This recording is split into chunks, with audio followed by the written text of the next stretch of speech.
So we're waiting for the fire department to bring some piece of equipment. We have the building department here. We're going to get some chairs for them to join us on stage. Basically, I guess I can start and say welcome everybody and thank you for coming. And that we are trying to share resources tonight. And I know that I, as both a landlord and director of a nonprofit arts complex, think I know things, but then I found that I had a couple of defects in my own spaces that needed to be taken care of. I needed a couple more smoke alarms, I needed to clear some pathways to the exits, I needed to take the padlock off of the emergency door. And so I felt if I who think I know what I'm doing needed a reminder, everybody else kind of probably does too. So I don't know any of the answers, so I've invited the fire department and the building department to come and answer all of your questions and be accessible and give you resource numbers so that if you have more questions, you can call them directly or you can just contact us at Pacific Felt Factory, which is pacificfeltfactory.com, very cleverly made. And so I can act as that middle person so that if you are in an illegal workshop space that you don't really want a fire inspector into your place, that you can call me, I can get that answer for you and act as that intermediary so that you stay safe and don't get displaced or busted. So the fire department has informed me that if they hear of an illegal space, they are obligated by law to go and inspect. So don't tell me where you are, or at least don't say it out loud. And if you tell me, I'm not going to say to anybody from the government. So that's kind of the ground rules here, is this is a safe space for you to learn and to take back with you and to publicize to everybody else. And if a rainy day on a Tuesday night right after New Year's is not the ideal time for other people to come, but you want to organize a workshop in your neighborhood, we can take this trip on the road and we can really be available to anybody who wants to see how they can upgrade their studios and make them more safe. And even if your studio is in your kitchen, possibly we can help you think about how it could be more safe. And the kinds of questions I want answered today are talking about solvents and what kind of respirators you might need and how do you store solvents. Not just because they could catch on fire, but also you shouldn't be breathing this stuff. And also, my big thing is extension cords. Extension cords just heat up when you overuse them, and I really want everybody to take one of those $3 circuit breaking power strips home with them and make sure that your appliances and your power drills and your other tools are on circuit breaking power strips and not just overloading some long extension cord that you have under a rug, under the door, so that when you open the door it rubs off all the rubber. All these kinds of things are just disasters waiting to happen. So I want the end result of today is I want you guys to think about where you're living, where you're working, if you can take some of those fuel, those extra boxes that you were going to end up packing your work with, but it was 10 years ago and you still have the box. So I want you to take all the empty boxes out of your studios and put them in the recycling and not have all the fuel that could make a small little fire that you can put out with a fire extinguisher turn into a big blaze. So I'm just stalling for time until the fire department can set up their thing. And if I could get some chairs for some of the building inspectors or else, and also you're really far away. We are using this studio because they have good microphones and lighting and everything, but if you all want to move forward and make it more like we're all in a circle just talking, that'd be great too. So up to you, but the building department is here, right there, and building commissioner Deborah Walker, which gives me my list of who to thank. First of all, I'm with Pacific Felt Factory, and Pacific Felt Factory is a legal, code-compliant art space that would not have come about if it weren't for the activists in the Mission community who were protesting the luxury condos that were trying to be built on 20th and Bryant. And we were able to protest and force the developer to work with the community instead of against us. And they provided this 6,000 square foot art space to the Mission community through the California Lawyers for the Arts. And so we have a safe space that was just built up less than 2 years ago, about a year and a half ago. And we have 20 artists who are in a studio that will never be displaced because of tech startup wants to take it over. It's always going to be art space, it's always going to be part of the community. So I really appreciate California Lawyers for the Arts and the Art Space Development Corporation, which is their nonprofit real estate wing. Also the Cultural Action Network, Peter Papadopoulos and Rick Hall and Josh Wolf are here. The Do-Re-Mi Arts District, one of their members from the San Francisco Art Dealers Association donated $500 anonymously, I don't know who it was in there. Brava Theater, thank you as always for being here for the community and giving us this space for free. If anybody wants to donate any money to them, that would be fine. The Independent Arts and Media is one of the Pacific Felt Factory members, and they have set up that any donations can go through their organization. It will be a tax-deductible contribution that you can get a tax break on. And so if anybody here has some deep pockets and wants to give any money to the fund, we'll be buying more fire extinguishers. We have 250 smoke detectors donated by Kidde, the K-I-D-D-E company that makes them. And this whole Alameda has helped us by copying the little pamphlet we have outside that gives you a little couple of things to remind yourself about fire safety. And last but not least, Mark Rennie is an attorney who's been helping some of the artists who have gotten in trouble, and he's raised over $1,000 for us to be able to buy some more fire extinguishers. And all of this is under the umbrella of the United to Save the Mission. And it's an umbrella of over 20 community organizations in the mission. And we have a legal defense fund that we will, a la San Francisco Mine Troop, we will surround you at the end. And if you want to donate to the United to Save the Mission Legal Defense Fund, we are fighting to keep art space in the mission. We are fighting to keep the luxury condos to a minimum and build more and more affordable housing so that we don't have to double up and triple up inside of warehouses that are not meant to be overcrowded. This gentrification of the mission is pushing the artists out, pushing Latinos out, and United to Save the Mission has a legal defense fund that we are using to fight some of these luxury condo developments that are displacing everybody. So if you see a bucket, that's where that money will go. And without further ado, so the building department and the fire department are not really our co-sponsors, they're our invitees that we would like them to help share their knowledge with us. And so all these people with badges and uniforms are the fire department, and I turn it over to Jonathan Baxter.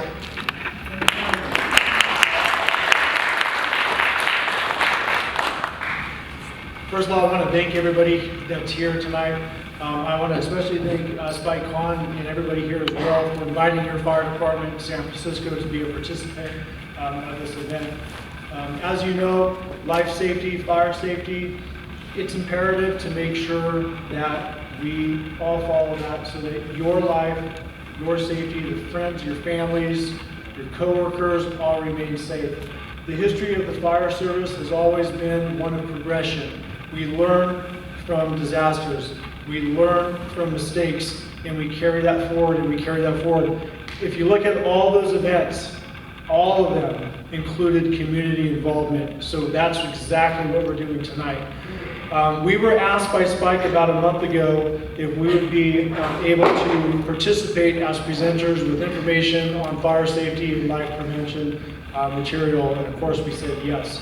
Additionally, we also let her know, which I'm going to announce tonight, is that your fire department in San Francisco now has a fully staffed fire prevention and education team, which I'll introduce here in a moment. That's available to anybody who lives or works in San Francisco to produce and give a presentation on life safety, public education to your specific group, business, place, or establishment.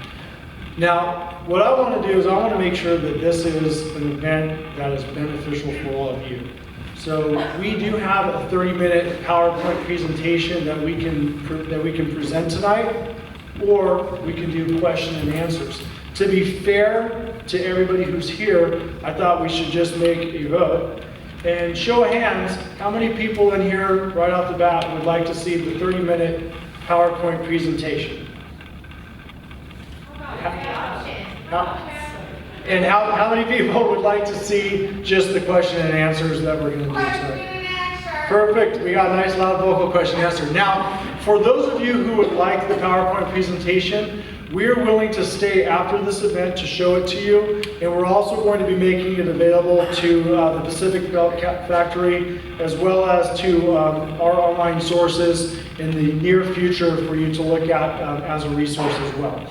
So before I get started, there's something that was just pounding and pounding from SpikeCon, that she said, my community wants to know how to use fire extinguishers. So we're going to do a real quick demonstration to kind of get this event rolling on how to do the fire extinguisher, or how to utilize an actual fire extinguisher. Now, after this event, anybody who's in here that wants to physically do this as well, we're going to make that available so that you leave here knowing that you can utilize a fire extinguisher appropriately. So real quick, I'm going to introduce Fire Inspector, who's also one of the newly formed public education team, Fernando Morales. Thank you.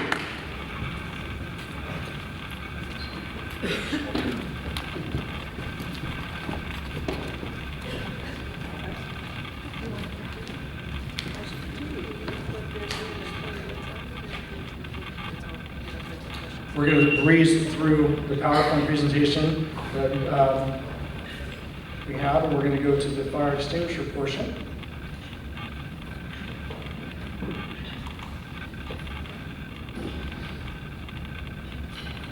While we're doing this, how about a hand of applause for SpikeCon for putting this together.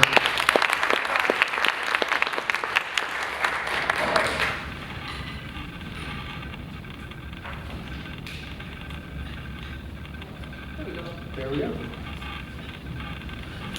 Fire extinguishers are a great life-saving tool. You can save a lot of lives with a fire extinguisher.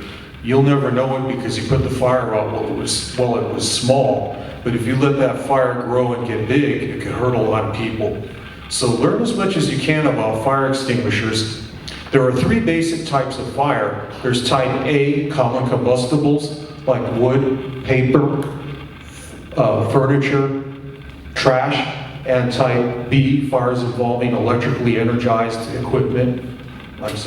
Type B, fires involving flammable liquids like grease, oil, gasoline, and alcohol. And type C, fires involving electrically energized equipment like television, stereos, computers. These are the universal symbols for those three types of fire. You'll find these symbols on older extinguishers. These are the universal pictographs for those three types of fire. You'll find these pictographs on newer extinguishers. If an extinguisher is unable to put out one of these types of fire, it will be missing that symbol, or it just won't have that pictograph. Or on some of the older ones, you may see a red slash going through the pictograph, like a no left turn sign. Now, not all extinguishers work on all fires. That's why we have these pictographs and symbols.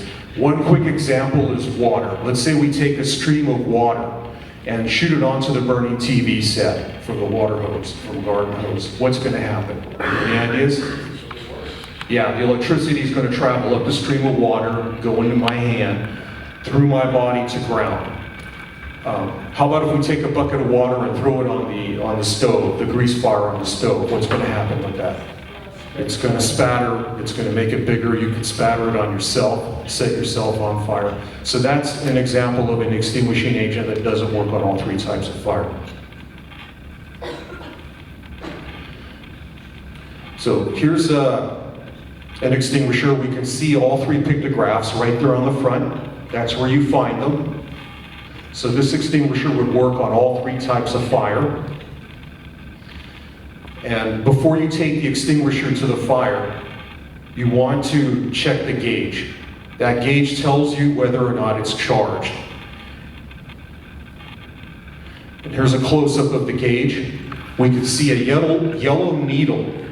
It should be in the green zone at about 12 o'clock. Okay, yellow needle in the green zone. If that yellow needle is in the red zone on 0 or recharge, then it won't work. So always check that gauge first before you take it to the fire. Never take an empty extinguisher to a fire. There's a couple of other conditions that you need to meet. You should call 911 first, or make sure that somebody else is calling 911. You can use teamwork. Also make sure others have gotten out of the building first, especially people who are mobility challenged. And pull the fire alarm. If there's a fire alarm, set off the alarm so other people know that there's a fire and they should get out.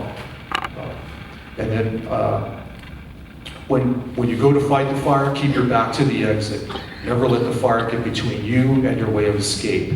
And stay to a small fire. These fire extinguishers aren't designed to fight big fires, really big fires. So stay to a small fire. Bigger fires entail more risk. They're more dangerous to fight. We don't want you fighting a fire where you would breathe a lot of smoke and poisonous gases. So stay to a small fire, waste paper basket size fire, like this, okay? And here, this fellow's got his back to the exit. If for some reason he can't put the fire out, he can still back out, right out of the room and make his escape. You're going to hold the extinguisher by the bottom handle. That bottom handle is the carrying handle. It supports the weight of the extinguisher. So that's where you hold it. Here's an example of holding it correctly. Then we can use the acronym PASS. P is for pull the pin. And you want to reach through that ring lock pin with your index finger and pull and twist. This is a close-up of the handles. We can see the bottom handle, carrying handle here, and the upper discharge handle. Notice how the ring lock pin runs in between both handles. It comes out at the other side. And the zip tie that's holding the pin in, that's the only thing holding the pin in. So if you reach through the ring lock pin, pull and twist, that breaks the plastic zip tie and the pin comes right out. But if you squeeze these two handles together while you're trying to pull the pin, that's going to create a vice-like action on the pin and make it harder to pull the pin out. Can everybody see that? So don't squeeze the handles together while you're trying to pull the pin. Okay, so here we are doing it correctly. And what's wrong with this picture here? What's he doing wrong? He's squeezing the handles together. So don't do this while you're trying to pull the pin. Just hold it by the bottom handle and then pull and twist on that pin. Twist in which direction? In either direction. Doesn't matter. You just work it back and forth and that'll snap the zip tie. Good question. Okay, so P is for pull the pin. Then A, aim the extinguisher to the base of the fire, standing 8 feet back, at least 8 feet back. The initial blast, because these extinguishers discharge under pressure, can cause the flames to mushroom. If you're standing really close, you may get your hair and your eyebrows singed. So always start 6 to 8 feet back. I'm sorry, 8 feet back, at least 8 feet back. Then squeeze the handles together. That's the first S. And the second S, sweep side to side. If it's a burning liquid, start at the edge closest to you and work your way back. If it's a burning a wall or a curtain, start at the bottom and work your way up. That will blanket the fire with a dry chemical powder and keep it from reflashing. If you're outdoors, keep your back to the wind. Okay, so wherever the smoke is blowing, you want to be upwind of the smoke. And then once you've used the extinguisher, if you got the fire out, even if you get it out, back out of the room, close the door behind you and make your escape, and make sure 911 has been called. Theoretically, you should have called us already.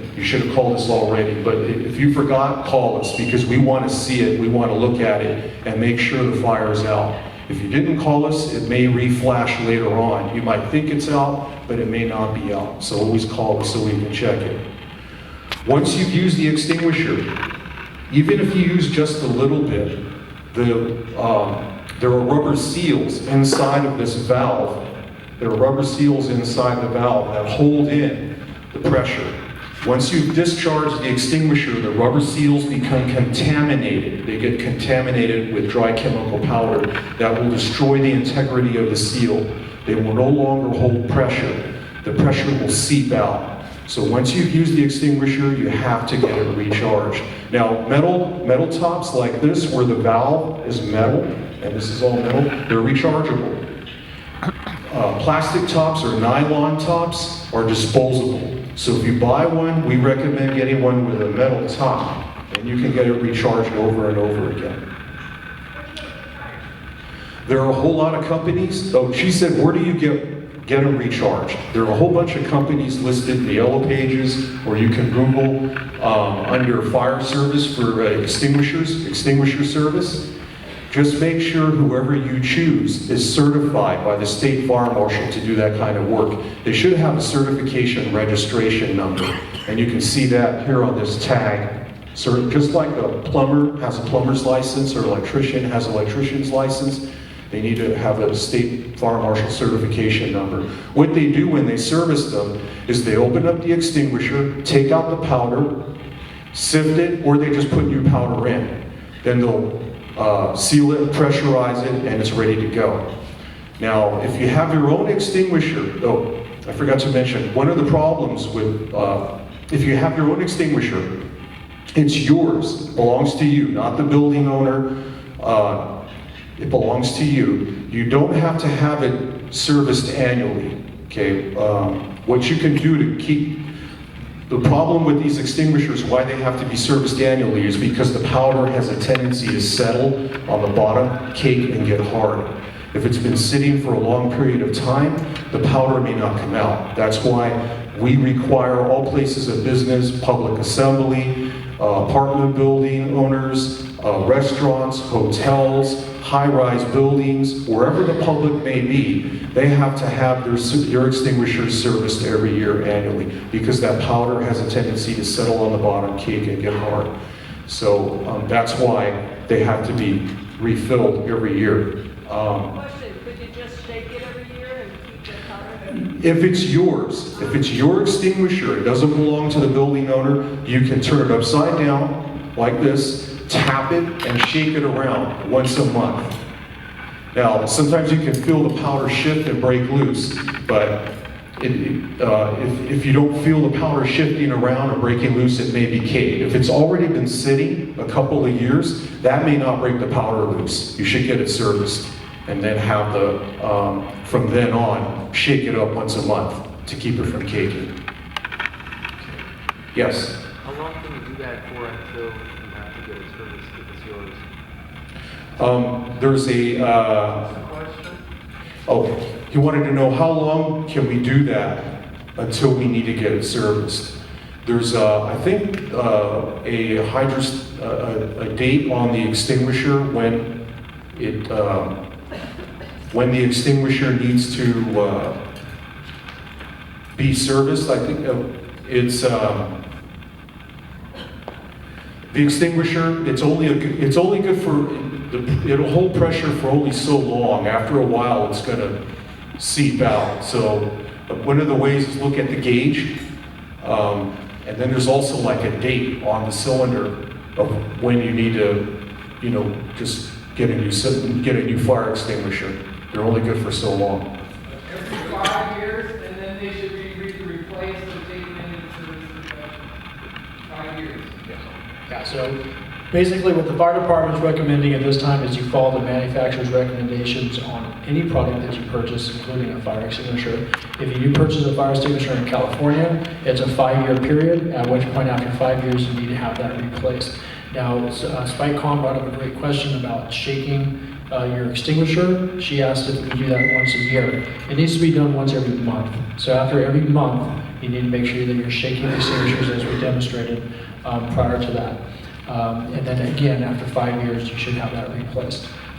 We're going to have Fernando and Kathy demonstrate real quick on the actual simulator here, which again is going to be available for all the occupants at the end of the presentation, and then we're going to move forward with the question and answer section. So,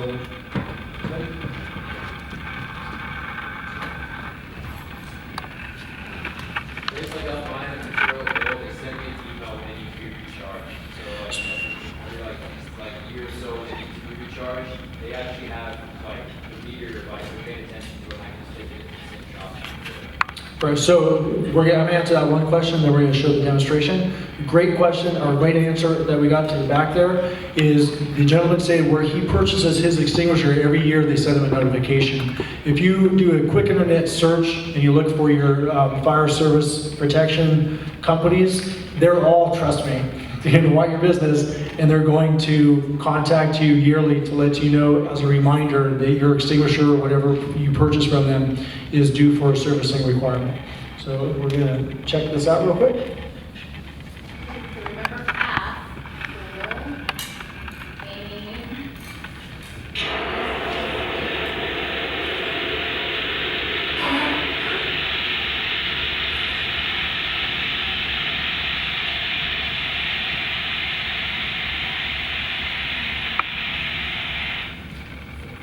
Perfect, she was able to get that extinguished. Now, I want you guys to remember when we're going through the question and answers stuff here, everything that you're watching, everything you hear tonight, all the comments that we're giving as answers, all the questions that you're getting from the community, think to yourself, if this is where I live, if this is where I work, what do I have in place to make this a mitigation? How am I going to escape my building if I need to? How am I going to make my building and my living space safer? Again, this is your community. This is for you. We want you to leave here feeling completely safe. Additionally, if there's any questions at the end of our questions and answers that you do not feel you got a complete, accurate answer to, please let us know and we will work our best to get that for you promptly this week. Spike, I'm going to... Yeah, let me grab the mic again. So we got these empty chairs. So if the building department and the fire department can come up, but also if Scott Weaver, who is here from the tenants union, could come up also.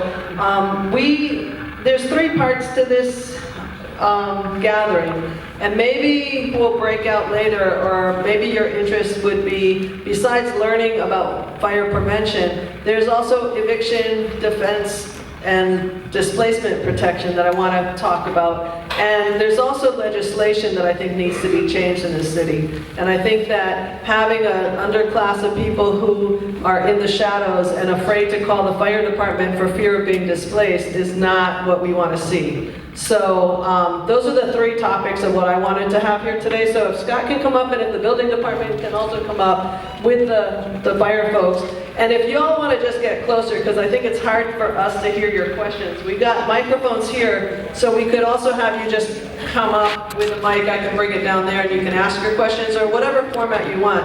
But I actually have 15 questions that I want answered before we go home tonight. And fortunately, I gave it to Jonathan in advance so that he knows what I want to know. But this is not really that tenable with people so far away that we couldn't hardly hear what he had to say. So just come on closer, don't be shy. And we can use the mics. We are getting videotaped, so if you don't want to be videotaped, just don't turn around. And I don't know any other way of doing this, but again, this videotape is just for us to record what we're doing, and we would like to put it online so that people who couldn't come here tonight in the rain could actually look online. So if you don't want to be videotaped, signal me, I'll go off camera, and I'll ask your question for you so you don't have to be identified. Scott, did you want to give an introduction about eviction protections as well before we get into the question and answers? Or? I could. Do you want to hear about tenant stuff, or should we keep going with fire and GBI? All right. All right, go ahead, Scott, because you've got a captive audience who won't talk. All right. Oh, but before you talk, I wanted to also recognize Tracy Rosenberg from Media Alliance, who is the reason all this press is here. She really did a great job with the press, and I didn't have her on my list.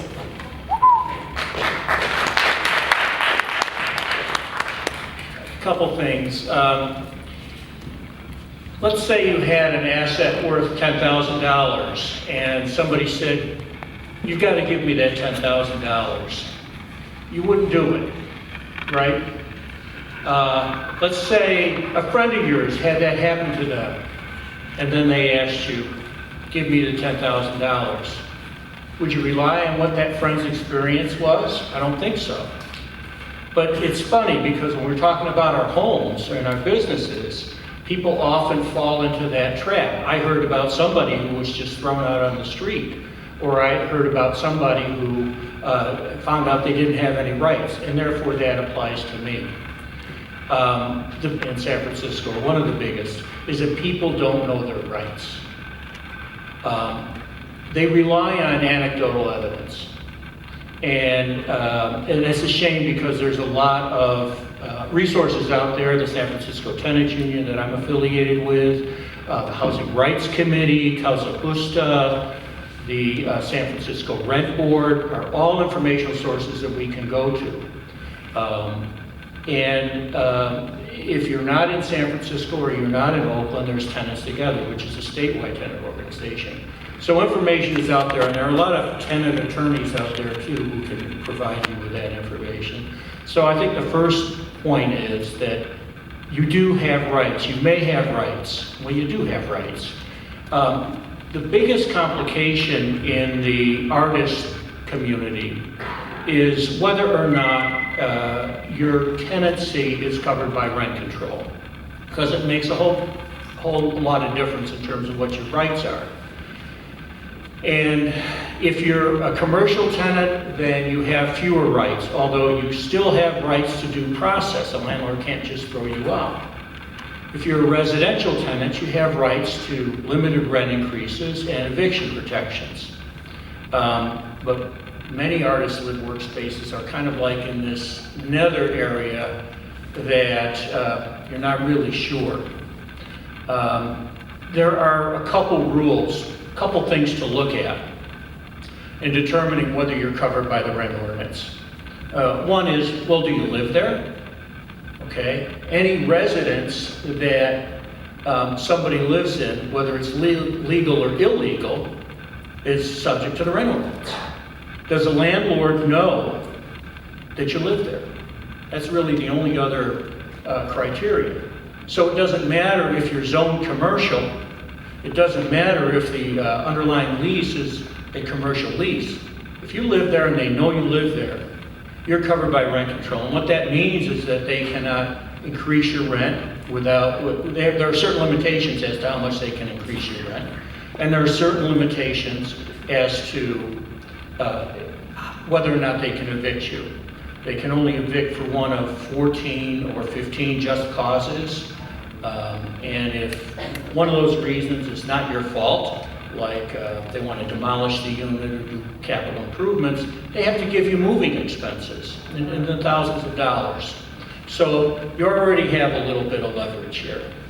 Even if you're a commercial tenant, the landlord is required to go through certain steps. They've got to give you a written notice to quit. That's usually a 30 or a 60-day notice. They have to then go through, and at that point, I think, if you haven't already sought out information about your legal rights, that's really the time to do it.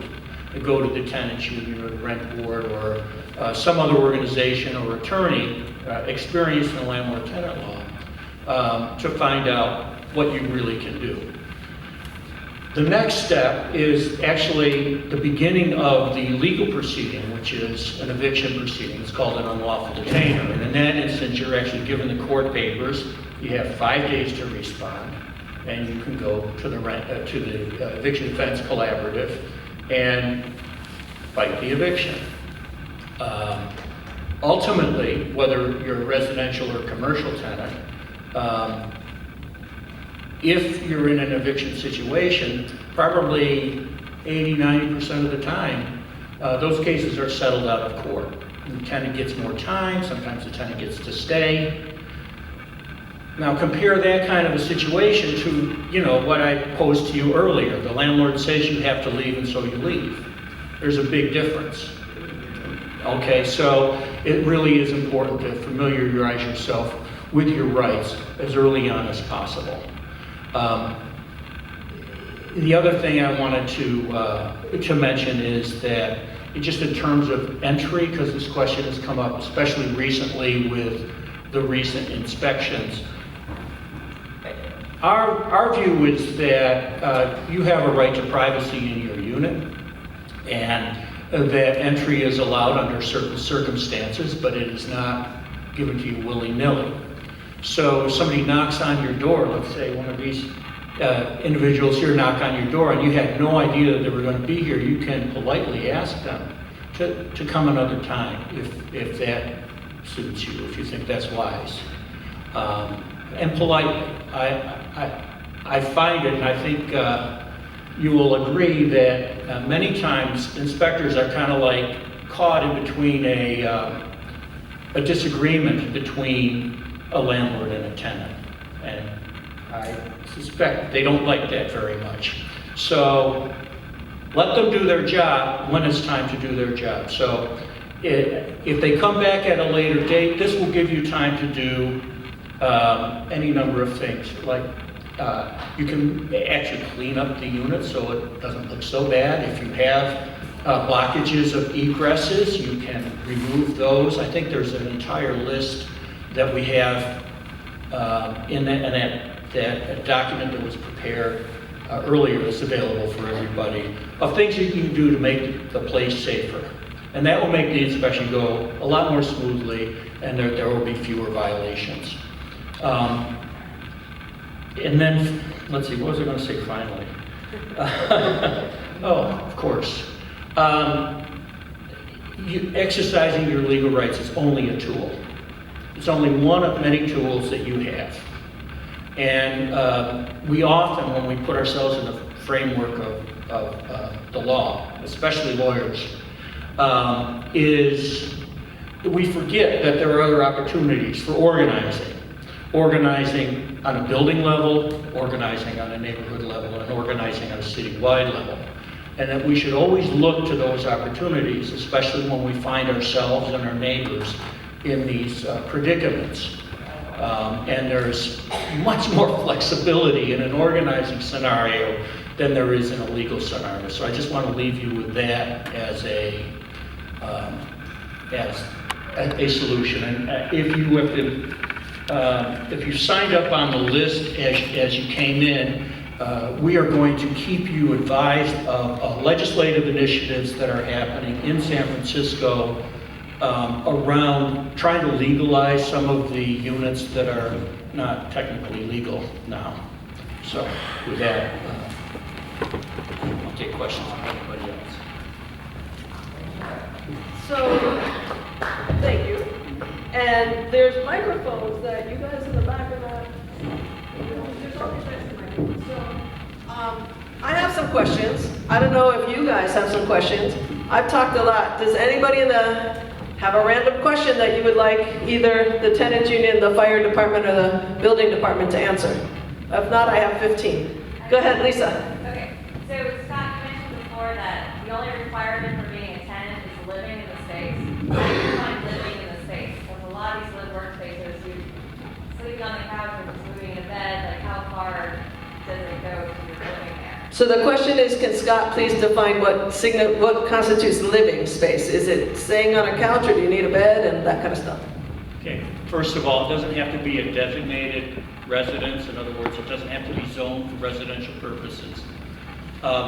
If that's where you reside, really is what the litmus test is. If you're living there, then you're living there. If you eat and you cook and there's a bathroom and a shower and a bed or a couch, then that would suffice for you living there.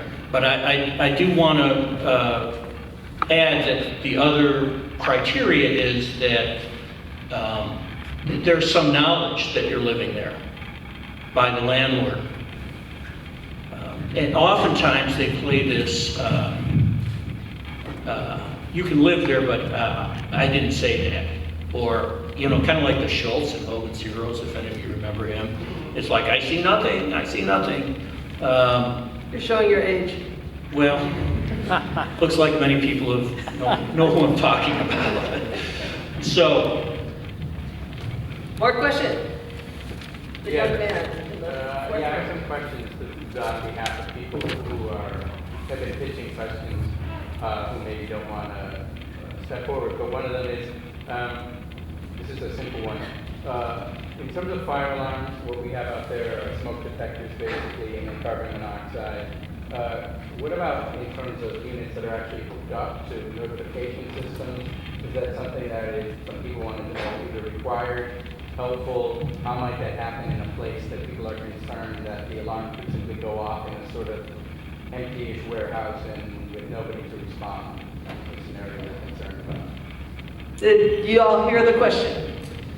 So the answer hopefully will let the people who didn't hear the question about smoke alarms being connected to each other and responding.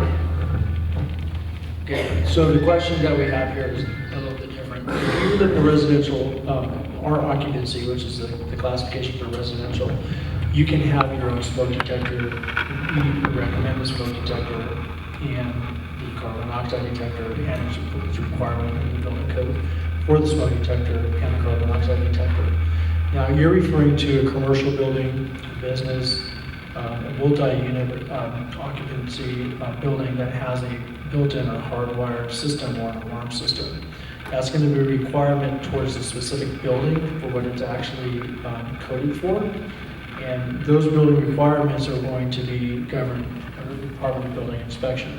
So for the fire department, we're going to be looking at those buildings and our inspections to make sure that they're serviced, that they're functioning, that they're working, and they're appropriate. And then for the remainder of the question, I'm going to divert that over to you guys.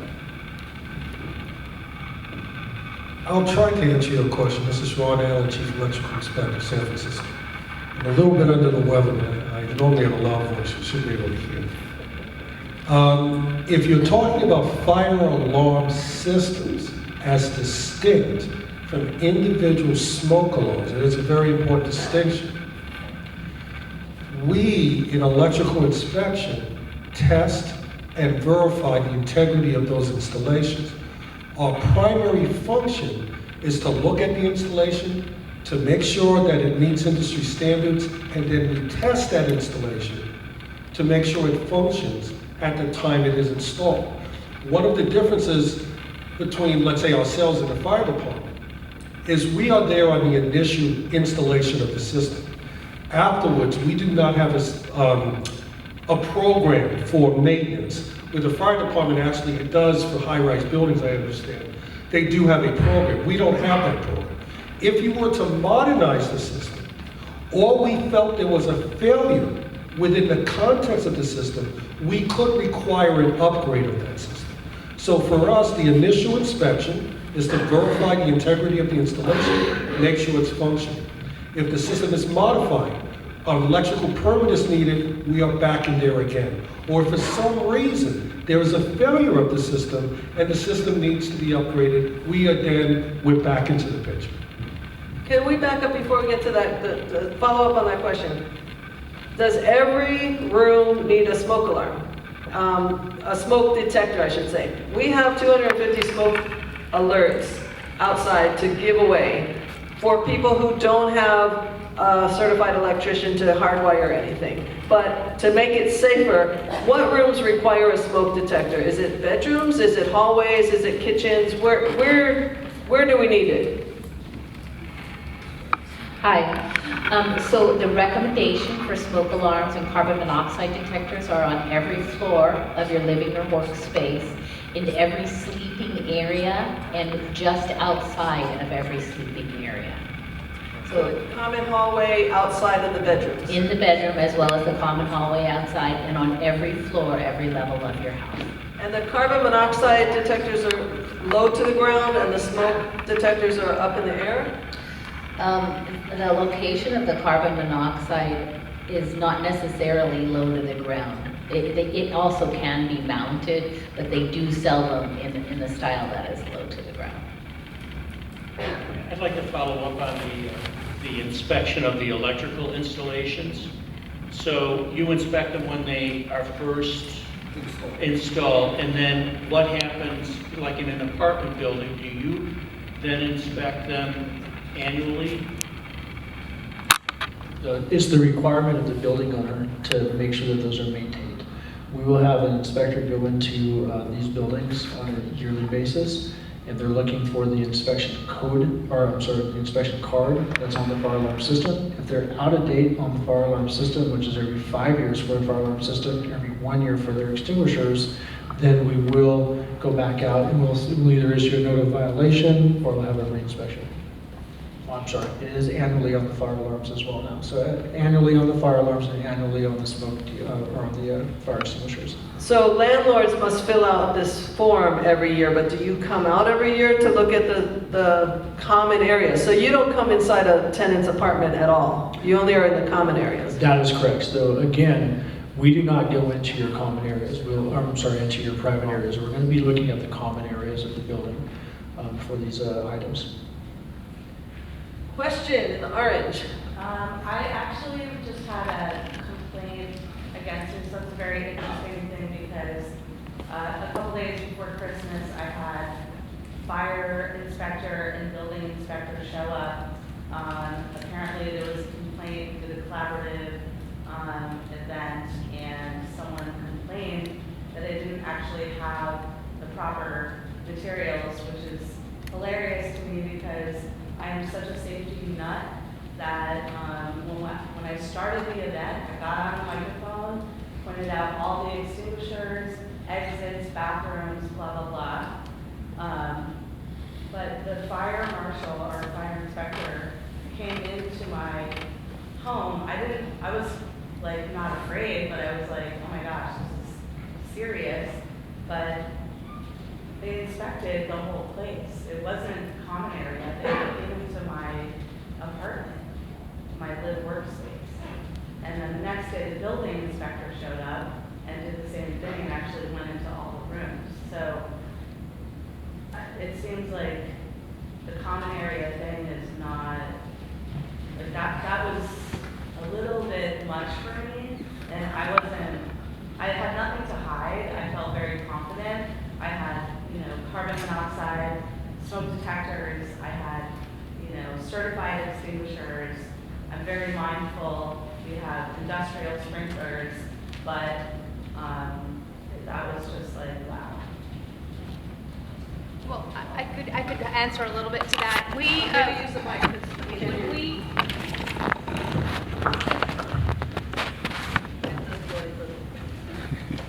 Say your name. Lourdes Russell, and I'm a captain fire prevention.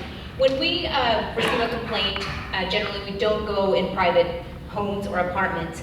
We do knock on the door and we explain that we got a complaint, at least when I was out there doing complaints. And then we explain we would like to come in and take a look. And then generally, if they let us in, we go in. And then we try to educate the people living in the spaces, and then we tell them what complaint we've received. And that way we try to educate the people there. But we don't go into apartments at all. We do the common areas and we do yearly inspections. We have our field companies go out there and we do inspections of apartment buildings, and it's the common areas. And then they refer any complaints that they find to our division, Is that different? fire prevention. On a We don't inspect live work. That's not part of our list. We do apartment buildings. It's now, it was commercial, now it's it was live work, now it's residential, but So the only way we would be in a live workspace is if we received a complaint. right. And then we cannot ignore the complaints we receive, and then we go and inspect those places, but we ask for permission from the tenants to go inside. Right, this ended up being like a disagreement between myself and the other person, so it was sort of a retaliatory complaint, and I had mentioned that, but on a positive note, it was a very positive experience with both inspectors. They were super helpful, very knowledgeable, we discussed everything. I was also very knowledgeable, and I actually toured them around the building and the common spaces, and everything was certified. We are getting our industrial sprinklers tested, which is a good thing. I do have a roll-up door, which I was a little bit concerned about in terms of there being a fire. I do know how to, engage the chain if the electricity doesn't work. And But- then our inspector give you tips and let you know. I mean, I already knew that, but, Yeah. they were, the fire inspector had mentioned that roll-up doors are one of the hardest things to actually cut through. And in fact, our windows are barred, so I was kind of like, oh my God, then we actually only have one way out. If I can't get that up, you know, and they can't cut through, we really only have one way out. So it was very enlightening, it was a very positive experience, but it was also, you know, something to learn from. I just want to thank you for your comment, and I'm happy you had a good experience with the two inspectors. I just want to make a general point, and this is true for the fire department, they've already stated it, and for the Department of Building Inspection. When we receive a complaint, we are obligated to attempt to find out if it's valid or not. At least a third of the complaints that we receive in electrical inspection are without merit. But we don't know that until we go out there, because the bottom line is if we don't do that, we might actually miss a real problem. So we have to make, and what you stated about the conflict, that's what I mean without merit. We get this all the time. The system is an open system. We can't filter this. We simply go out and try to determine what's really going on. Thank you. More questions? And any, I saw a hand over here and now it's gone. There you go, go ahead. What about emergency lighting in an apartment building? If I observe the power went out and not all the lights were on, what does anybody do or can do about that? The landlord, I told them as far as I know. So Subsequent times. the question is, when the power goes out, is there an obligation that the landlord has to provide emergency lighting? And if something goes wrong with that, what can be done about it? If the tenant observes. Okay, we'll let the building department talk. Well, you have a couple of options. The first option is actually to, quote, file a complaint. That would get the electrical inspection out there. If we can verify that that's the situation, or have reason to suspect its validity, we can send a request to the ownership that they address the issue.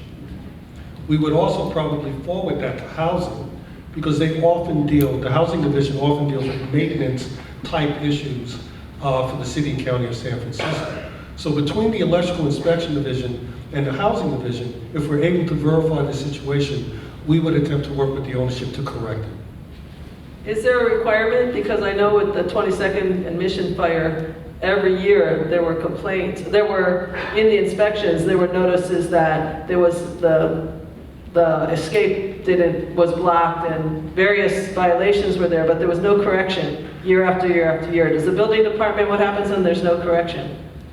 Do you have follow-up? Dan Laurie, DBI. In the housing department, if the fire escape is blocked, the fire sees it, they'll cite it. If the fire escape is blocked and the housing goes out there, they will also cite it. They will do a follow-up inspection to make sure it's clear. A lot of times in these inspections, where the fire escapes are locked, they'll take the lock out, we'll do our inspection, they make the complaint, the lock goes back on after we leave. That's a problem that we have. And that's a problem that we count on you, the community, to let us know about, whether it's anonymously or not, because it ultimately will affect you, your friends, and your family. So if this is occurring, we only will know about that for the majority of times if we get the complaint put in by you, the community. So we encourage that, please. Okay, the guy in the blue sweater, the blue, yeah, you. Earlier you were talking about alarm systems, and I appreciate your comments on that. Does that more or less apply as well to sprinkler systems? And second, can you talk a little bit about just sprinkler systems in general? I'm in a situation where part of the building has sprinklers and part of it has fire extinguishers. Is that actually legal?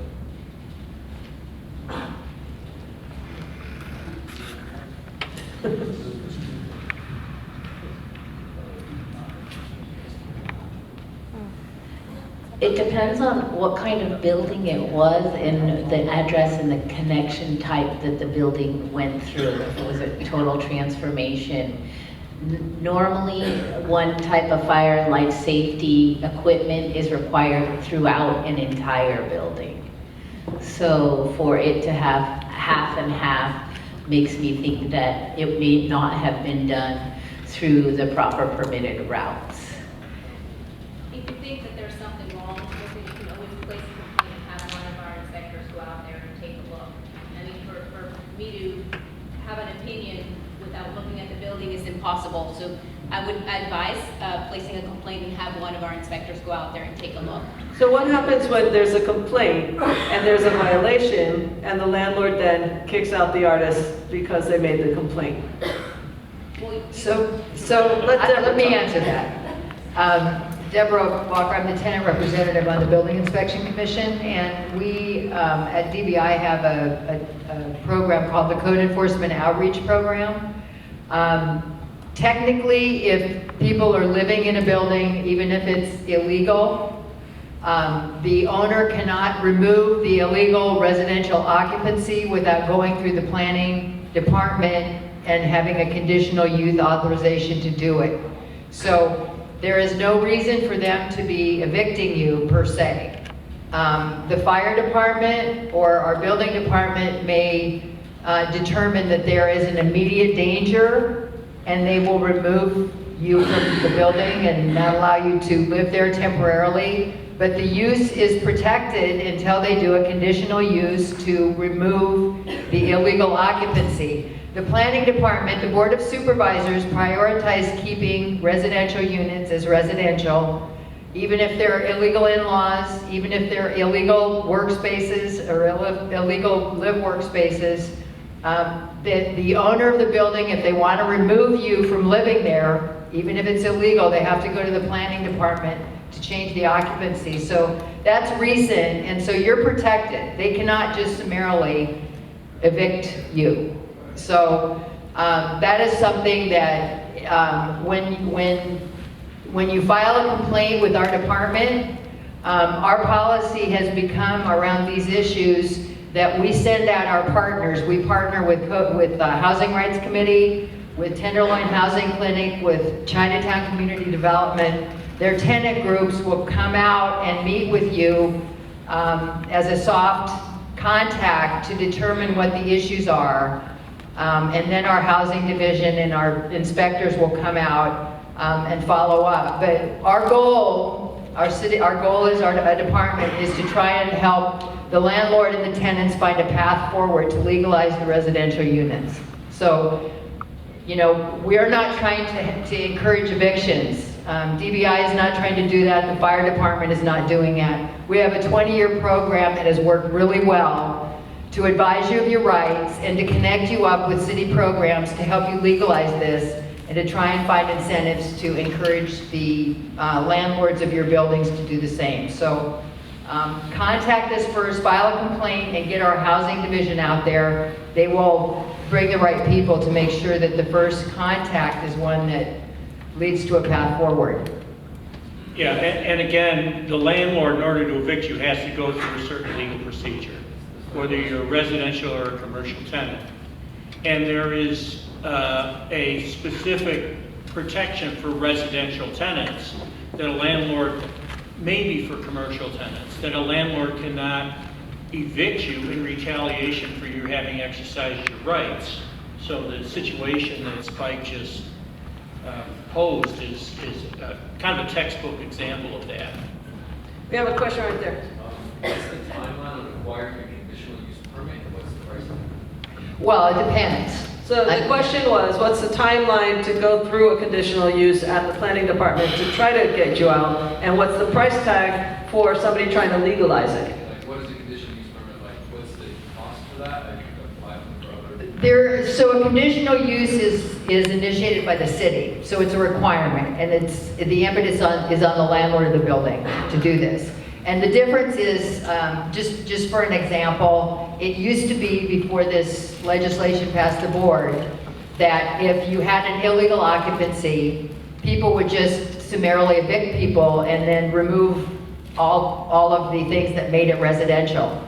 So now it's actually 2 violations. There's the illegal use in the beginning, and generally it's accompanied by some illegal building stuff. But if you remove it without approval, that's a second violation. So the cost of getting a conditional use depends on the building. But what the city has said is we would rather, I mean, this is the priority, we would rather that things be legalized rather than evicted. I mean, we would rather you legalize the use rather than displace people from where they're living. Some buildings, it's feasible, some buildings, it's not. So you have to go through the process of presenting plans and doing all of that. The problem with a lot of these spaces, as you know, is that you're on a month-to-month lease. So it's very hard to get funding to get.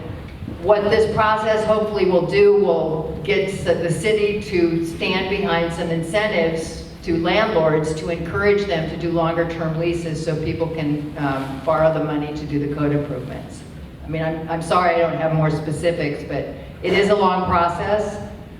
It's one the city needs to create more carrots for, but it's a good program to have solutions offered early on. As long as it's not like a mob that's into a part of the planning department, so like we should make a little money off of the big.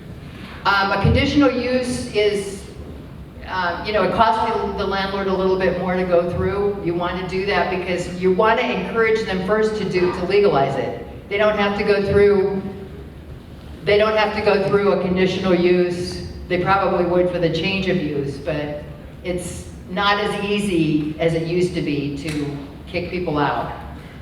And so what we also can do is if you want to, on our sign-up sheet, if you are interested in changing laws and working through how we might be able to legalize some of the illegal spaces out there, that's what I'm personally interested in. So let's get that together. And if you don't sign up, just find us at pacificfeltfactory.com.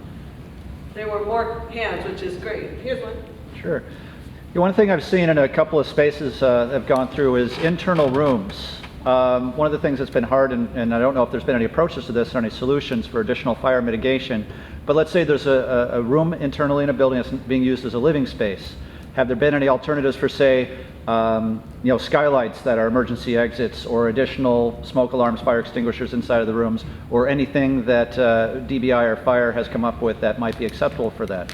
Because I know that that's a challenge that a lot of these spaces in trying to meet compliancy have run up against. Does that question make sense? Do you mean when you say internal rooms, you mean without exterior windows? Let's say there's a room that's on the second floor, has a skylight, but yeah, no external window that's facing the outside. And you'll find that in warehouse situations.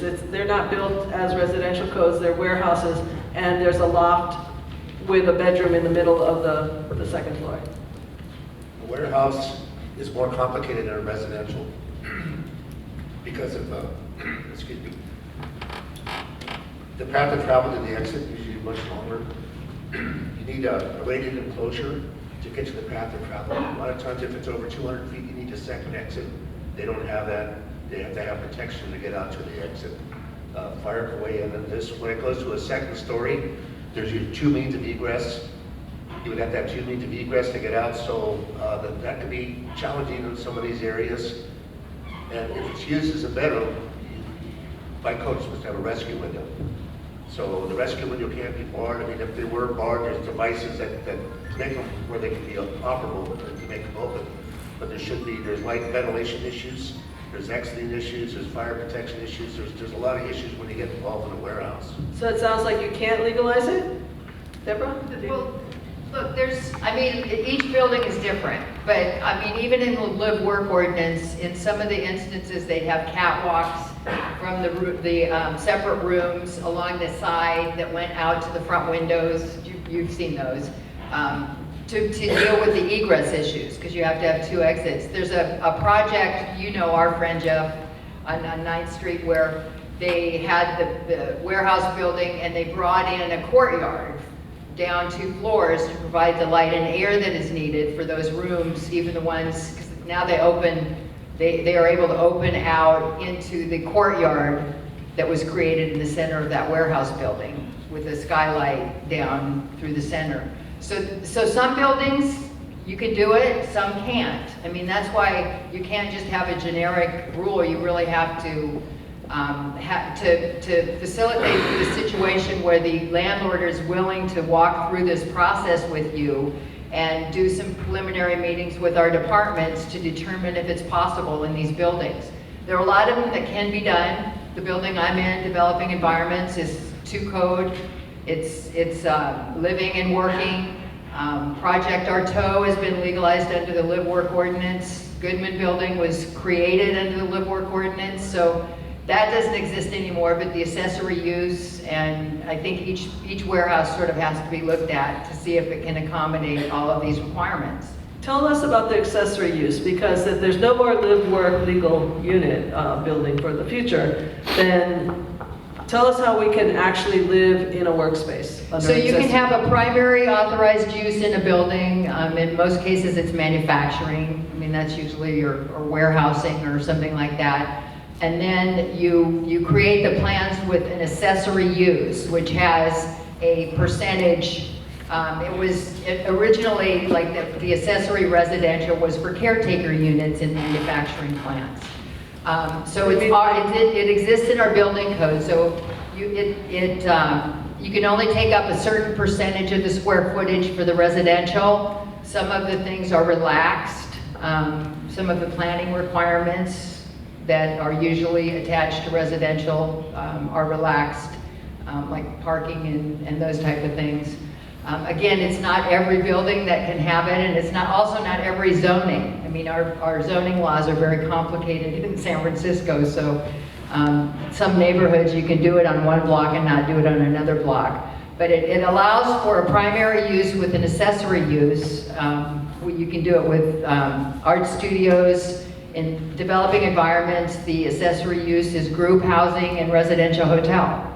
So the building department has come up with a hybrid approach at 1049 Market, which was a situation where artists were there and got evicted, and the landlord was given an opportunity. The department came forward with some plans to actually legalize those units.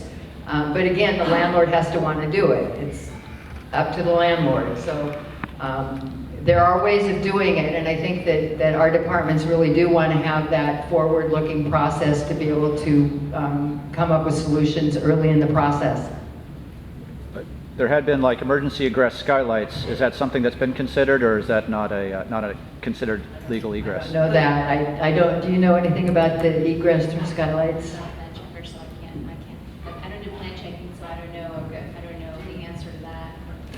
I don't think it's passed at the state level.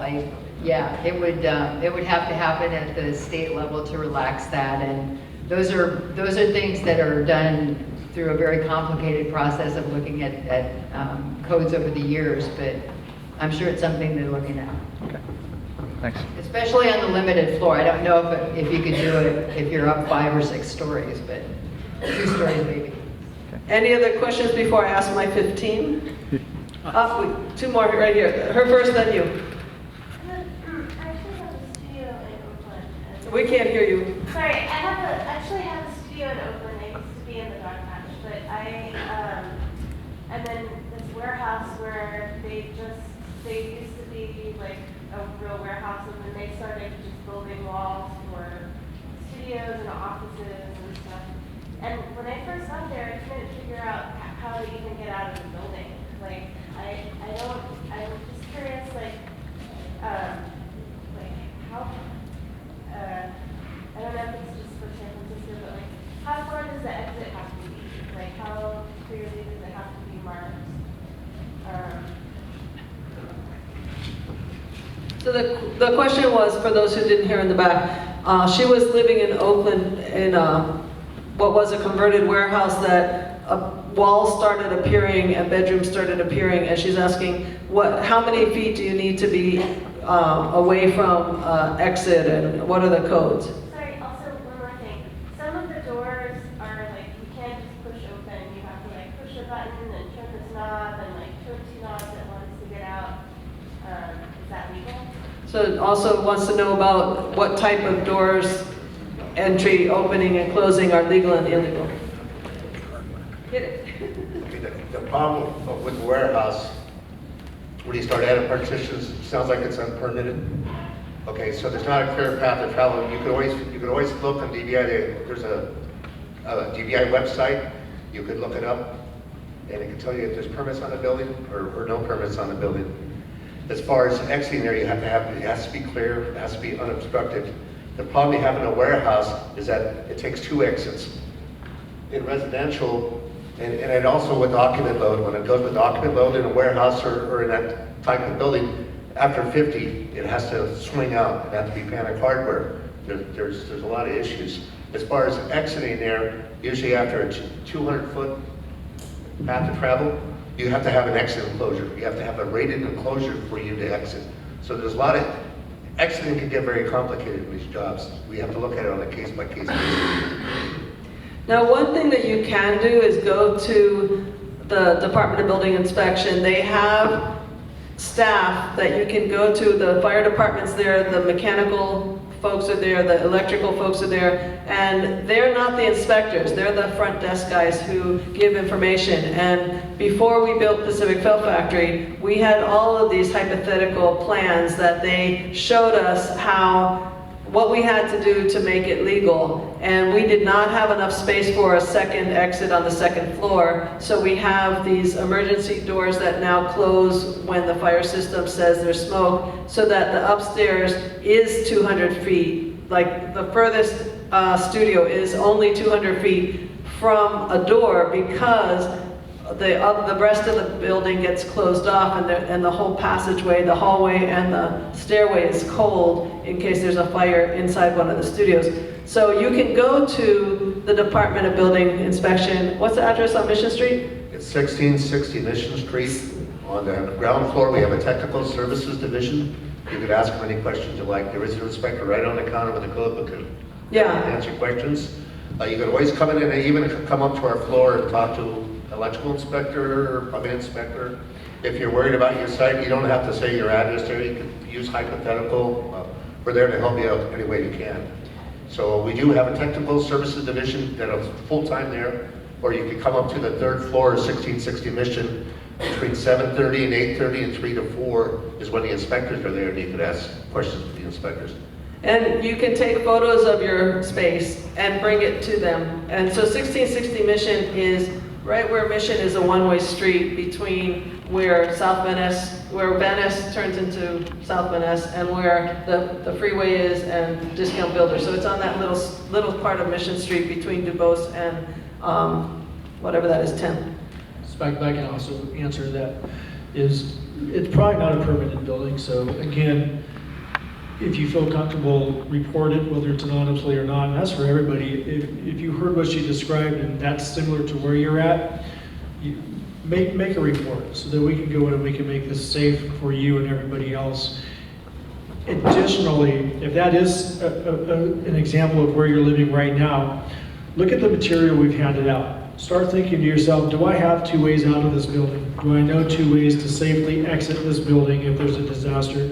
Do I have a working smoke detector or carbon monoxide detector in my living space within this building so that I can have early warning and detection? If not, we have 250 of them for you for free. Make sure you pick one of those up and put it in there. And lastly, make sure that you have a plan. You have a plan to get out of that building. Okay, so I'm getting bored, so I should assume you are. One more second.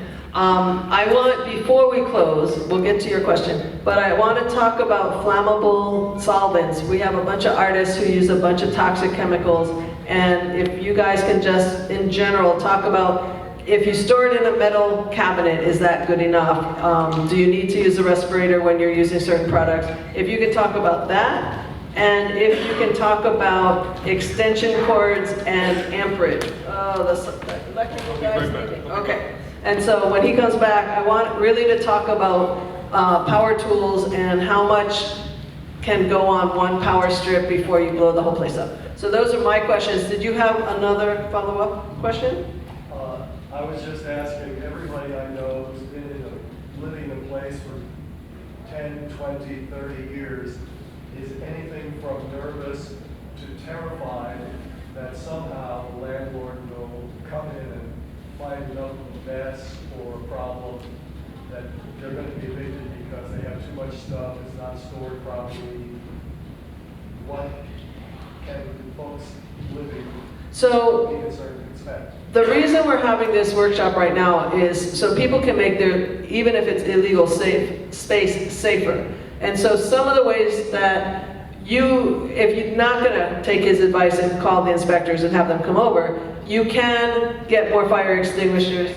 You can make sure your smoke alarms are working. You can learn how to use a fire extinguisher. You can not overload your electrical outlets. Those are the 3 things you can do without having an inspector come. And you can clear your exit so that there's not, your spare ladder is not in the hallway, so that when you're running out because you see a fire, it doesn't fall and knock you out and you die. So clearing your exits and making sure they're unlocked, and those kinds of really simple things are going to save a lot of lives. There's one more question here, and then if you could talk about toxic solvents and electrical overloading. Go ahead. Yes, I have one question about this 200-foot exit. Does it have to be in a hallway, or can it just be a straight 200-foot in an open building, like an open two-story building? Did you hear the question? You said something about. No, it's 200 feet from wherever the room is. It's not necessarily just a 200-foot hallway. It's wherever the habitable space that you're at to the exit, if the path of travel is more than 200 feet. It could be an open 200 feet to get out. It could be an open 200 feet, or it could be from the area that you're at, going down stairways, going out to the exit itself. So the problem with the 200 feet, it'd be great if there were no walls, but if there are walls, you have to actually measure the path of travel. So it's not as the crow flies, it's 200 feet from your furthest point in your studio to the exit by the path that you can go. So if it's open and there's no walls, it could be further from the door, 200 feet, than if you're 100 feet, but you have to go through a maze to get there. They count every turn when they're doing the measurements. Now, if it's beyond that, if you have an exit enclosure there, you have to put a rated assembly there, so the path through the exit is secure. And so what happens on that is that if you go beyond that, then you need an exit enclosure, you need a rated assembly corridor that you can exit through that's rated, that's going to give you protection so you can get out the exit. So the open floor plan has to be 200 feet, as you can get to it. If it's more than 200 feet, then you start building walls and have either sprinklers that will make that path of travel safe. So even if a studio 100 feet away is burning, you have a path that is fire rated. The walls aren't going to, are going to take an hour to burn down to give you enough time to get out.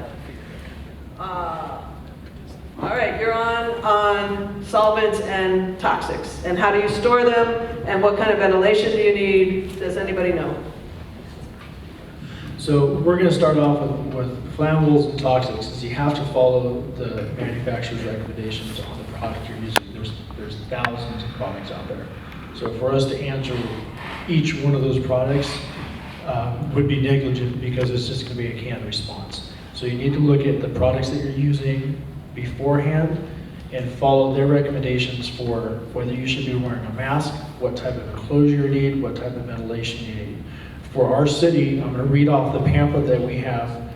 These are all available at the front desk when you go out into the lobby, and these are in response to the question that Spike Kahn provided to us.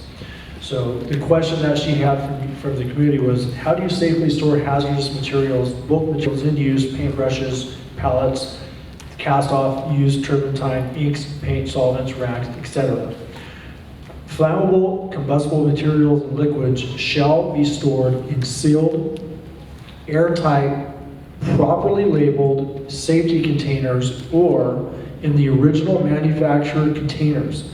Flammable, combustible materials and liquids not actively being used shall be stored in a flammable liquid safety cabinet when there are more than 5 gallons in the building. Additionally, we have pamphlets on what these storage cabinets look like and information on them on the back table. All flammable combustible materials and liquids shall be separated from any ignition sources by a minimum of 10 feet. Flammable combustible waste shall be stored in metal or non-combustible containers with self-closing lids. The storage and handling of any flammable combustible materials and liquids shall follow the manufacturer's recommendations. The next question that we had was, are there combinations that are catalysts or will explode, such as acetone and turpentine, what needs to be stored separately? Again, you have to look at the product that you're using and follow the manufacturer's recommendations. Our answer to that is the storage and handling of any flammable or combustible materials and liquids shall follow the manufacturer's recommendations, and you need to adhere to that. It's very important. Okay, well, if we're going to pass out these questions and answers, we don't have to just read it from a piece of paper. This kind of is kind of the question, if we put the flammables in a metal container and then don't have anything that will be a source of fire within 10 feet, that seems like a very simple explanation of what to do. Can we get the electrical guy to give us some talk about electrical and power tools and what overloads what and what's a fuse and how can I just put a 30 in when it was a 15 so it'll stop blowing my fuses? There's a lot there. I'll try to get to some of it anyway. Different occupancies have different types of electrical power available to residents. For example, if you're in a house, you normally have a main at your, in the basement in the city. It services your single-family home. If you're in an SRO, maybe all you have is a circuit that actually goes to your unit, and it may be shared by other SRO occupants on the same floor. So it varies dramatically as to what might be available to you depending upon the occupancy and the time frame that the building was built. Now, generally speaking, a breaker is an overcurrent protective device. What that means is there's a set of wires that come out of that breaker, and we'll just keep it very simple. They go to a plug or a switch, which you utilize for light or for your power needs. Theoretically, and we have some that don't work because of age and other things, but basically theoretically, if that circuit were to be overloaded, that breaker should trip.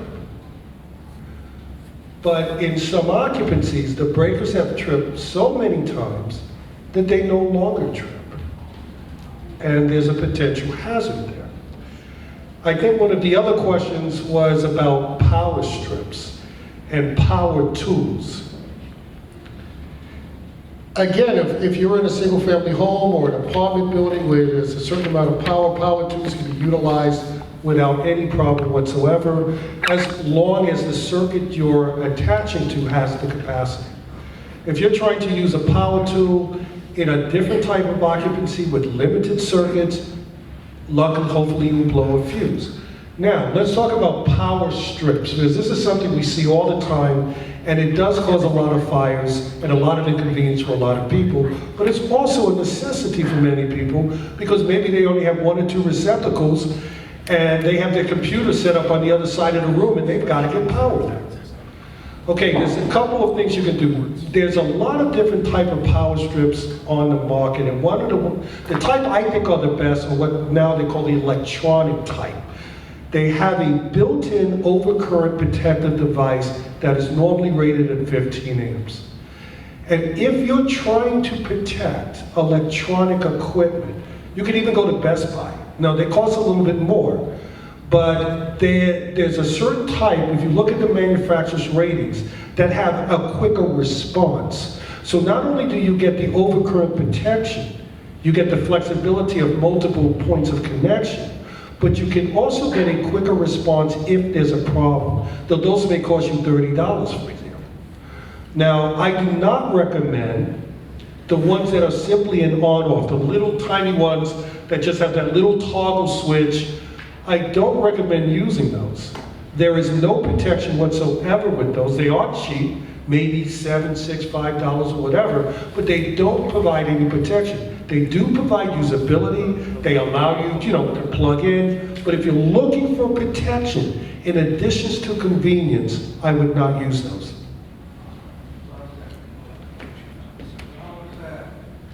Oh, I'm sorry. He reminded me of one of the questions about changing the size of the breaker. Sorry about that. The National Electrical Code determines what type of breaker, or what we refer to as an overcurrent protective device, can be on what size wire. If you're in a situation where a breaker is tripping, increasing the fuse or breaker as a solution is an outright fire hazard. And I would say straight up, it is probably one of the main causes of fire in residential occupancies, is the attempt to, what we call jimmy the situation because the breaker keeps tripping or the fuse keeps tripping.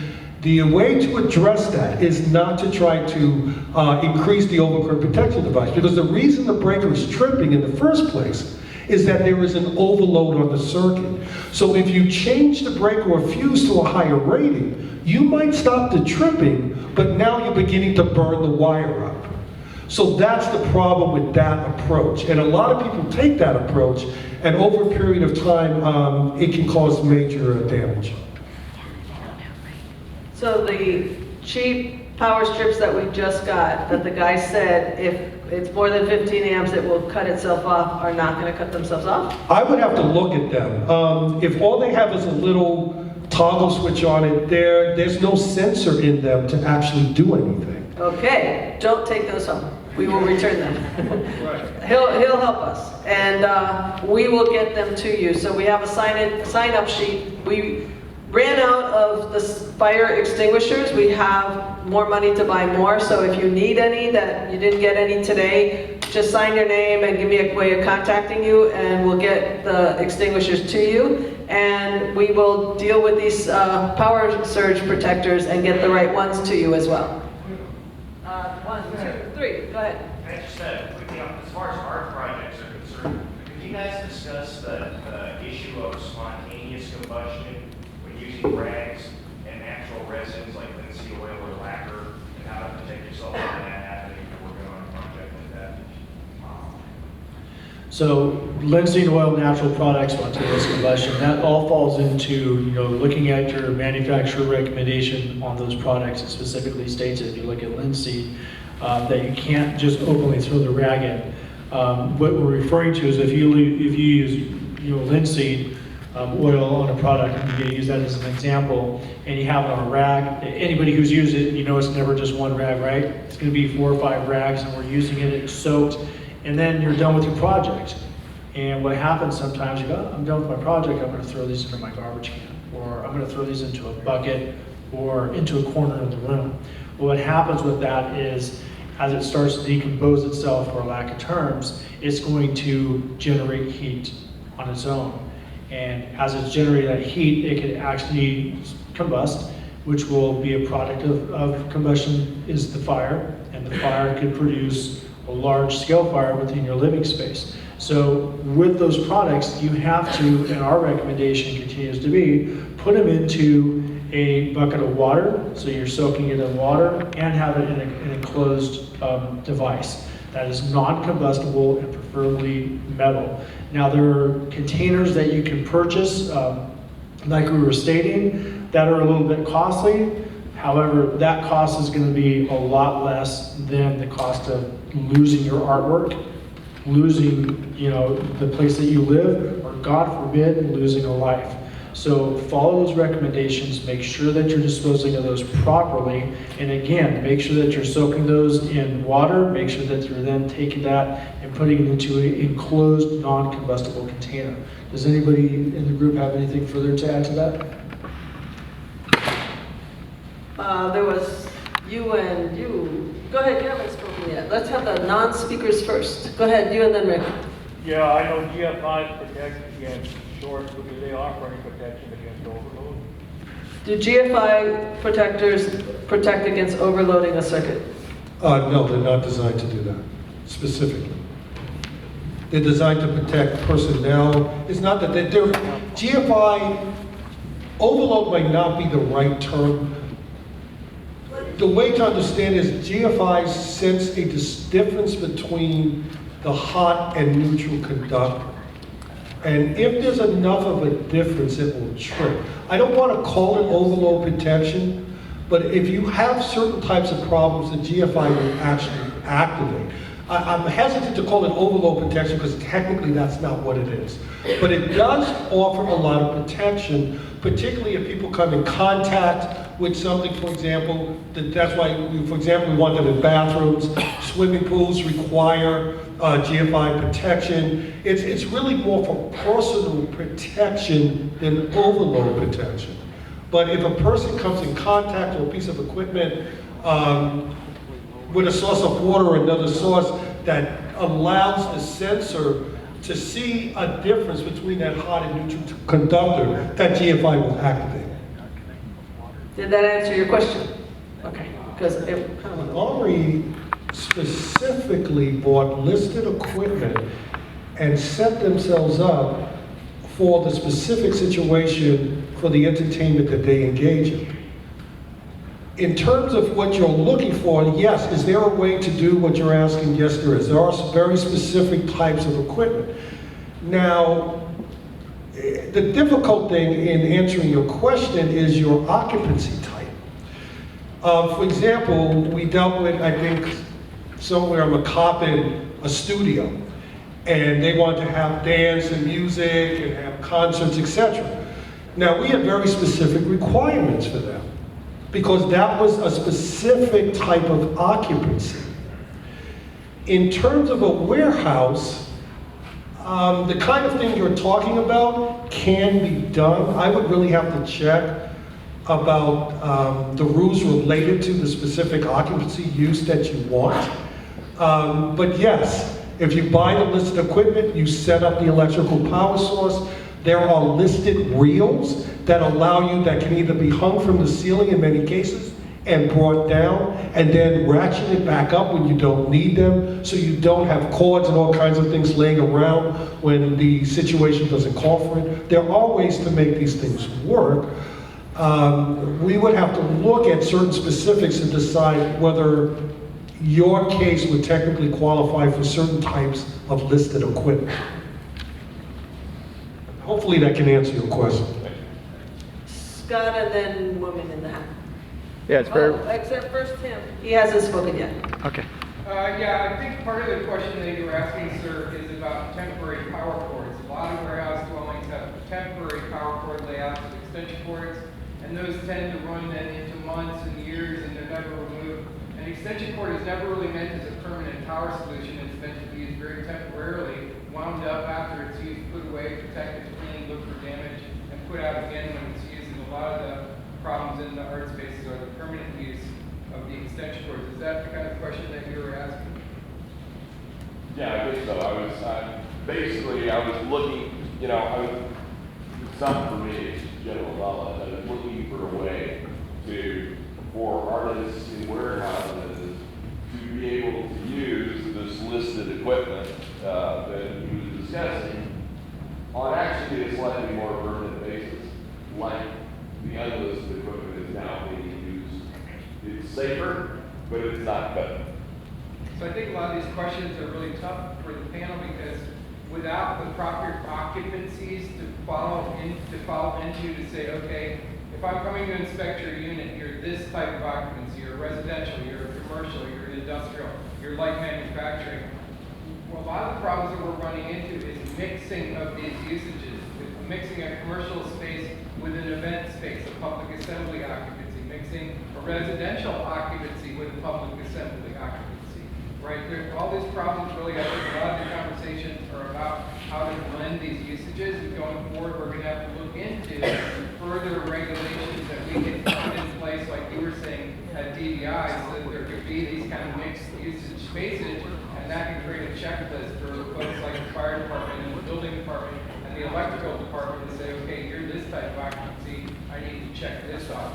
I think we're all talking a little bit too about these spaces which are still in the shadows, and we're asking questions of folks who have liability issues, and they answer a question about a place that's in the shadows. I come from a background of living in the shadows. I've lived in warehouses for many years. I was part of the cell space down the street there, and one thing that I understood from the very get-go is that my threshold of life safety and fire safety standards needed to at least meet the standards that are in place, if not exceeded. And really my moral standing was that I needed to exceed the building standards.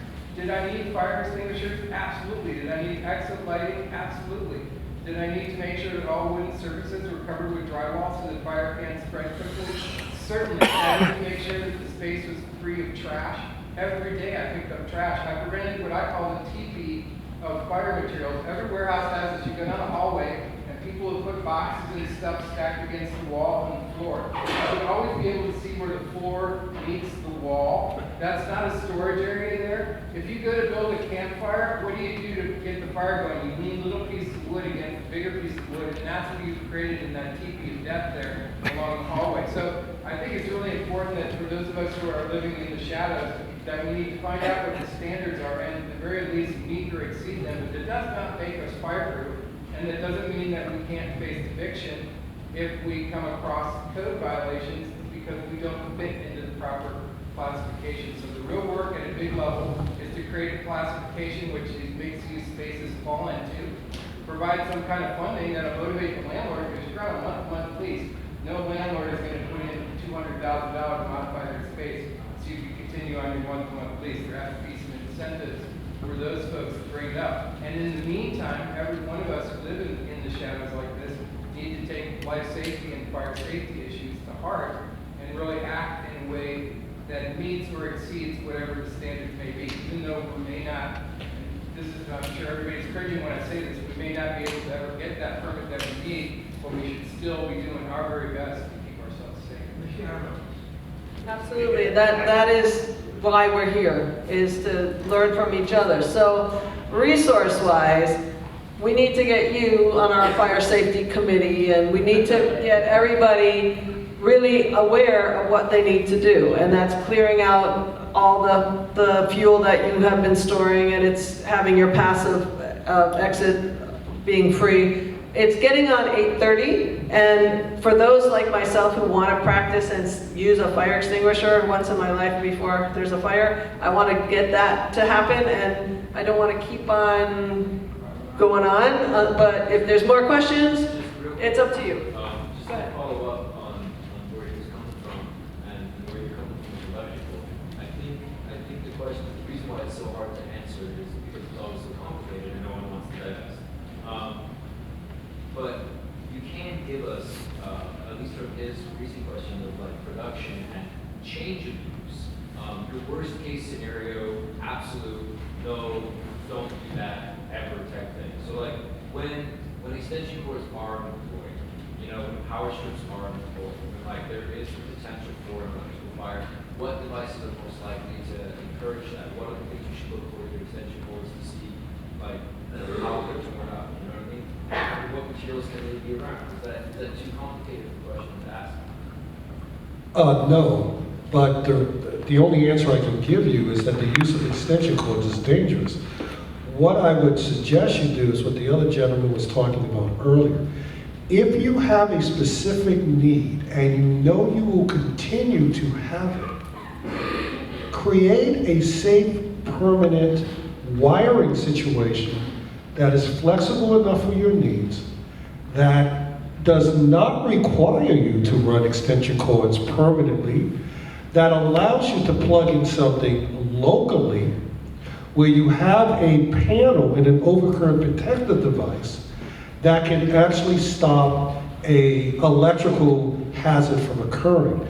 So I would not advocate or support in any way the use of extension cords, their permanent installation in any occupancy. There are other solutions. And that's why I tried to mention that there are solutions to your situation. There is equipment out there that is available. Now, what's always tricky if you are a tenant is the cost of that installation, whether or not even the landlord, if they know about it, would allow you to even do it. I mean, there's many, many barriers here. But the reality is, from an electrical point of view, extension cord wiring is an accident waiting to happen. And I would discourage anyone from believing that, regardless of the situation they may have with the landlord or whatever, that is an acceptable long-term viable solution. So he was talking about, like in the film industry, in the fabrication industry, you have different places you go to and you can have hubs where they come directly off the source and have their own internal shutoffs and overloads, and have the capacity to accommodate several tools needed on that site. But they're rated, in the movie industry generally, the people using them are trained electricians, so you know, it's never a good idea, like he said, to have extension cords be your electrical wiring. Ever.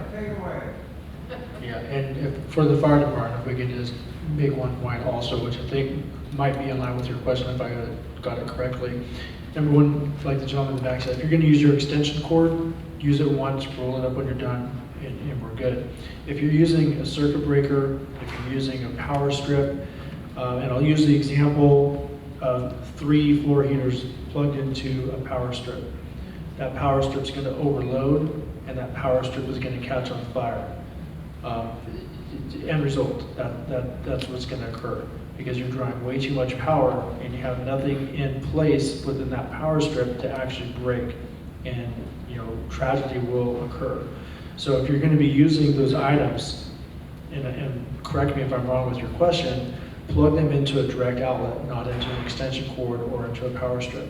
That's your best result. If you're using that power strip or that extension cord, use it for that one purpose while you're there, while you're present, and when you're done, end it. So you're not overloading all the other circuits that are in place to ensure your safety. Does that answer your question? Thanks. If you have a lot of appliances on a power strip and then you turn off the power strip at that toggle switch, is that doing anything? Then you can't use it, right? Well, and permanent wiring is always the way to go. I mean, one of the things about power strips, like I said, there's certain types that are okay. One thing we do not encourage is for people to what we call piggyback the power strips. So you got a power strip, you plug in another power strip, you plug in another power strip, and that's not uncommon, and that also causes problems. I understand the problem and the reality that so many people face when you're dealing with an occupancy that you need to stay in, you don't have control over it, you have your just ordinary needs, and you don't have a situation where it's easy for you to work out solutions.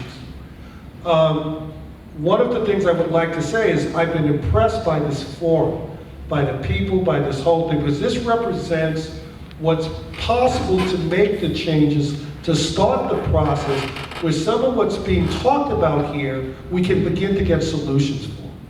Right. That sounds like a good time to stop.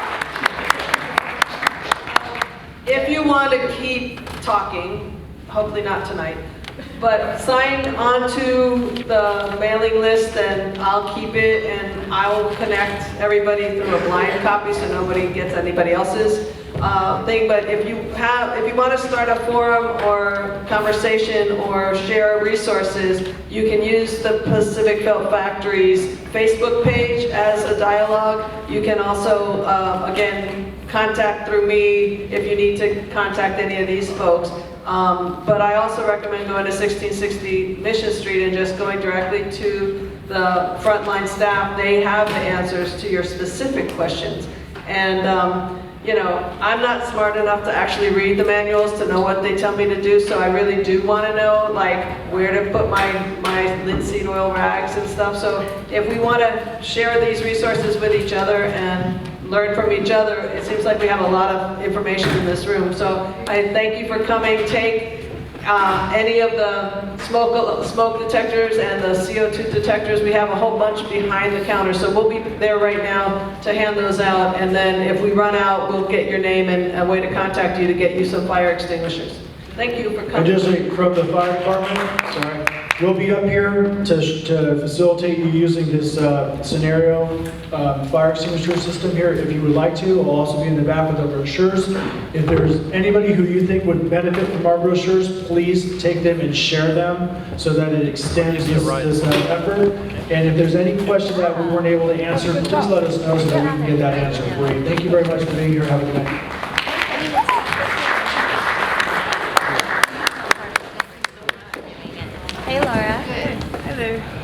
Laura's with Mission Local. We're going to move the extinguisher simulator over to the lobby if you're interested in trying it. Why don't you go ahead?